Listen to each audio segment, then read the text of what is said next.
NewOrleans.Football, how does the Saints defense hold up against the eye test versus the actual stats? Great question. So a lot of the time this season, we've asked the question, is the Saints defense elite? Top 5 defense, top 10 defense, whatever.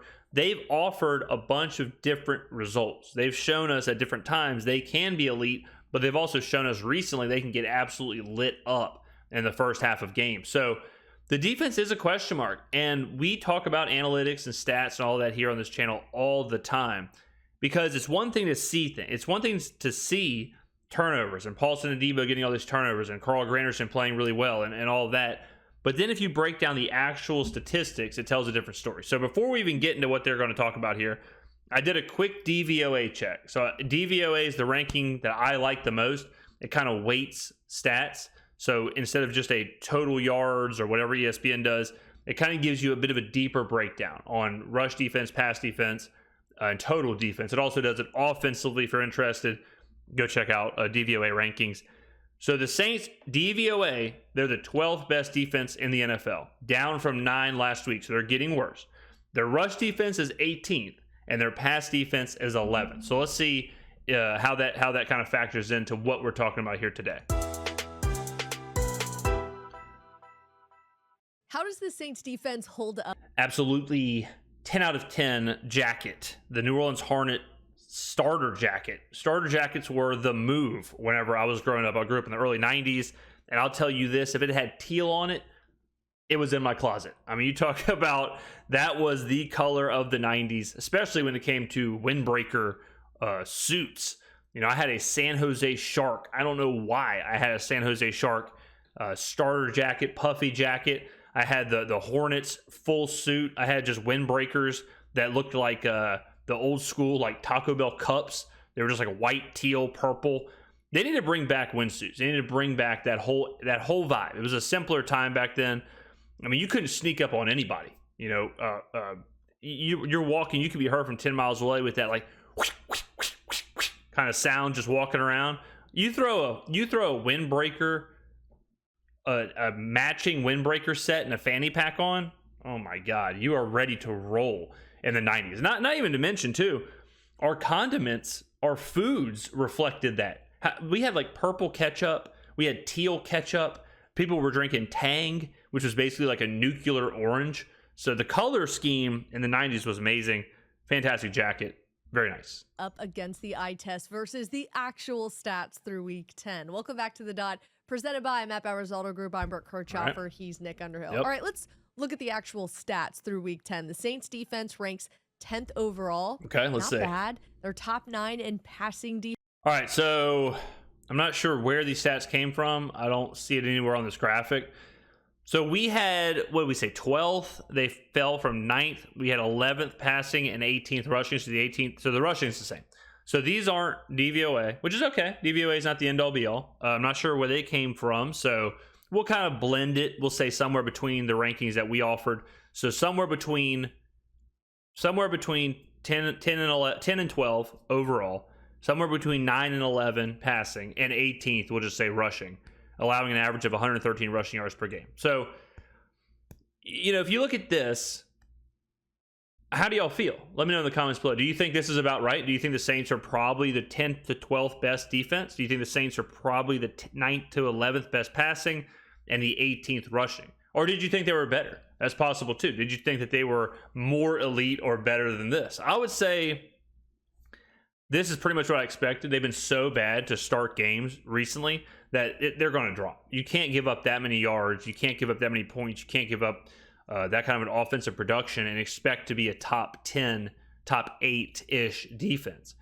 It's troubling is that they're regressing as the season goes on. Beginning of the year, they were, I would consider, elite. You know, we had whatever it was, 13 straight games, giving up less than 20 points. You know, we were doing all these things. We were waiting for the offense to kind of explode, and now we're doing the opposite, where we're just kind of a normal defense. And I hate to always harp on this, but if you factor in who we're playing, the teams we're playing, the weapons we're getting beat by, this is a bit inflated because of who we're playing. Our schedule is just so easy. The quarterbacks that we're playing are just not good. The weapons that we're facing are not good. even with the Vikings, no Justin Jefferson. You look at the Bears, no Khalil Herbert, no Justin Fields. Even when we play teams, their best players aren't really who's beating us.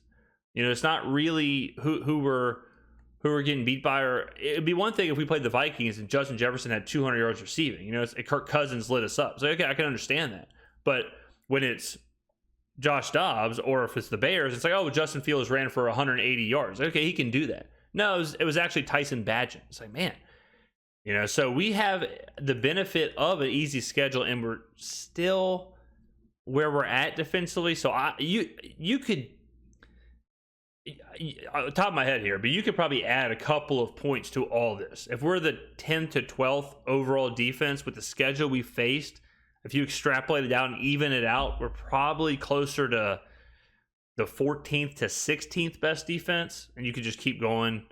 And if that's the case, if you do all that, I think the end of the overall story is that we're kind of an average defense.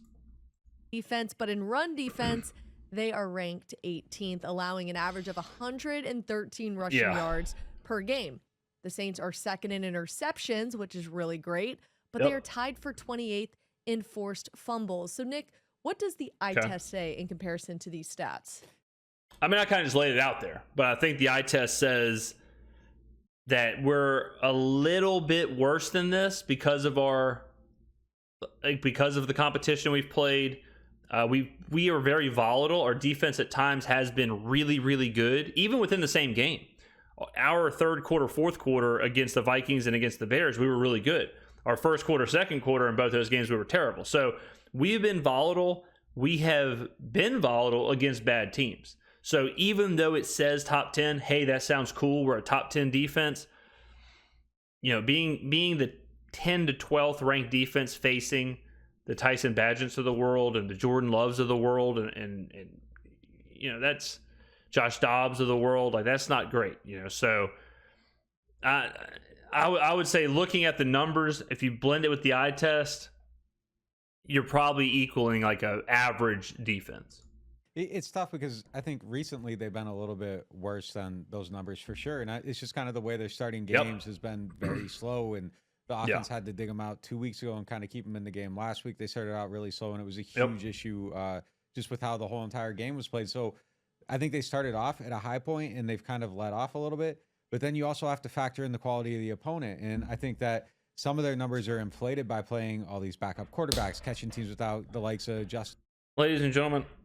Jefferson and other star players. So, ladies and gentlemen, sometimes I even surprise myself. I mean, how many days, daily videos, channel exploding, the voice of the voiceless, the premier video, the premier channel in New Orleans sports media, just absolutely lighting it up. Unbelievable how far ahead we are of every other channel out there.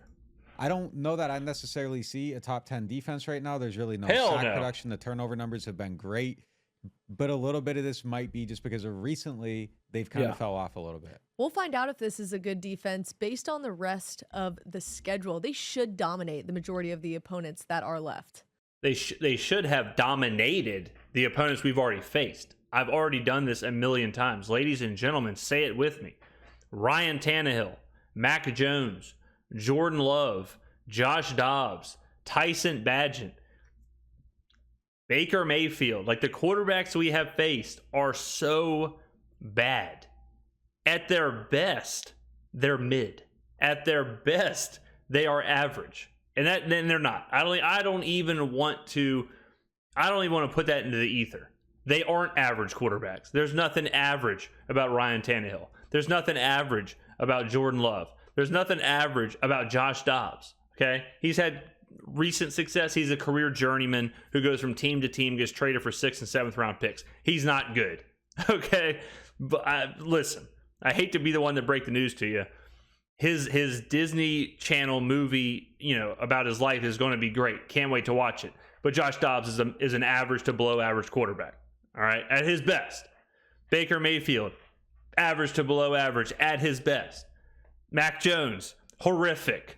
Ryan Tannehill, horrific. Tyson Bagent, horrific. These guys are terrible. Gardner Minshew, below average to average at his absolute best. Gardner Minshew would cut his arm off to be an average quarterback. He wasn't an average quarterback in college, okay? And we play bad quarterbacks moving forward. Bryce Young, I forgot about him. He's terrible. Good news, we play him again. Who do we play in the back half of the season? Jared Goff's sweet, no doubt about it. Whoever is the quarterback for the Giants, Danny DeVito's son, he's maybe the worst quarterback the NFL's ever seen. Bryce Young again. Taylor Heineke twice. Are you kidding me? Matt Stafford, maybe. Could be Brett Ripien. We play bad quarterbacks. We play bad offenses. There's no reason this defense shouldn't dominate. But why would they? Why would we say, oh yeah, they're going to dominate this schedule when they faced an even easier schedule? The first half of our schedule is easier than the back half. That's the truth. Like that's a fact, because I would say the Lions are better than the Jaguars. And, that's really the only team worth anything that we faced in the two halves. So our back half of the schedule is harder. Our first half was pretty easy. We didn't get the job done. We have somewhere in the neighborhood of the 12th to 15th best defense. So I agree with Brooke. We should dominate the teams we're going to face, but we should have already dominated the teams we faced, and we did not. Yeah, if they are who they think they are and who they should be and what they're expected to be, there shouldn't be games like last week. You should be able to stop someone like Josh Dobbs. You should be able to go into Atlanta and take care of a really mediocre offense with the quarterback who probably wouldn't start on any other team, regardless of which one it ends up being. So those are the games that you kind of have to dominate. You still got Carolina. The only real big test, it feels like, is Detroit, and that's more scheme than talent really overall too. So if you are that talented on defense, Detroit's you should be really able good to stop Jared Goff. So you should be able. Listen, like this is part of this whole season. It's like, if, like Nick said, if they are who they think they are, who the hell do they think they are? Who like, answer me in the comments below. Who do you think the defense thinks they are? That was a wild question. That verbiage was nuts. It was like a riddle. I feel like the Sphinx. Because if they told me we think we are, I mean, the more I'm thinking about it, the more ridiculous it sounds. Could you imagine if the defense looked you in the face and said, we think we are an elite defense, and they're getting roasted by Tyson Bagent, Josh Dobbs, Gardner Minshew, Jordan Love? It's like, guys, I hate to break it to you, but you're not. You're getting steamrolled by some of the worst quarterbacks that have ever started in the NFL. So that part kind of blows my mind, because even if you look at the stats, even if you just go by the stats, if the defense told me we think we're a top 10 defense, all I'd have to do is pull up the first half against the Vikings, the first half against the Bears, the first half against the Colts, and I'd say, I don't think so. Doesn't look like it. Does not look like that's the case, because this doesn't look like what a top 10 defense would do. A top 10 defense would not give up what would equal 600 yards of total offense in the first half. Not going to happen. So we may have a bit of an identity crisis of how good they are versus how good they think they are. And hopefully they prove me wrong. Hopefully they figure it out and these adjustments happen before halftime.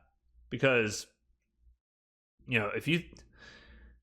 It doesn't line up that a top 10 defense would let this happen week in and week out. It's not like I'm beating them up over one game. I'm not beating them up over just the Vikings game. Throw in the Bears, throw in the Colts, throw in the second half against Jordan Love. Like a lot, we're getting to the point now where there's a lot of evidence that says the contrary of this is an elite defense. To be the reason your team's winning games, and recently they haven't been that, and that's what they have to be for them to operate the way they want to. Should be has been something we have said a lot on our show on NewOrleans.Football. Yep. They should be a good defense the rest of the way, and it starts with Atlanta next week. Yeah, I mean, again, you're talking about you're facing Taylor Heineke and a horrible offense. You're facing an offense that Arthur Smith, they're talking about firing him. They're talking about firing this coach. They're bad. Atlanta's bad. Atlanta is a below average team, certainly a below average offense. So what are we going to see? I don't know. agreed. Again, like Brooke said, we should dominate them, but we should have dominated Chicago and Minnesota and Indianapolis. So let me know in the comments below. What do y'all think about this? What do y'all think about the numbers? What do you think about what you've seen? And big question to answer: where would you rank the Saints defense? Like, do you think they're a top? I'll give you some options. Top 10 defense, top 8 defense, top 12 defense, top 15, top 20. Where do you think they fall? Let me know in the comments below. Thank you for watching. I will see you in the next video.